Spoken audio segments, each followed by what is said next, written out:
तपाईहरुले देखेको सपना हामी जिउँदैछौं।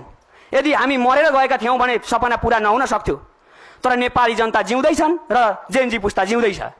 त्यसो भएको हुँदा सम्पूर्ण नेपाली जनताहरुलाई भन्न चाहन्छु, तपाईहरु नडराउनुस्, परिवर्तन हामीले ल्याएको हो। तपाईहरुलाई अझै पनि भन्न चाहन्छु, कसैले कसैलाई च्यालेन्ज नगरौं, कसैले कसैलाई रुष्ट नबनाऊ। सबैजना यो देश हाम्रो हो, हामीले हाम्रा माग र एजेन्डाहरु राख्न पाउनुपर्छ। त्यसो भएको हुँदा हामी भाषण गर्न, साच्चै भन्ने भने भाषण नेपालकै तरिकाले जाने भने हाम्रो टिमले भाषण गर्न सक्छ। जेनजी पुस्ता त्यति राजनीति नबुझेको छ, कार्ल मार्क्सका सिद्धान्त के छन् सबै कुरा थाहा छ।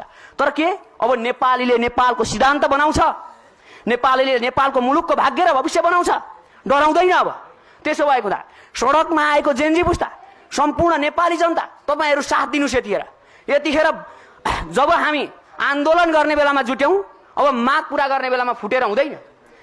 त्यसो भएको हुँदा यो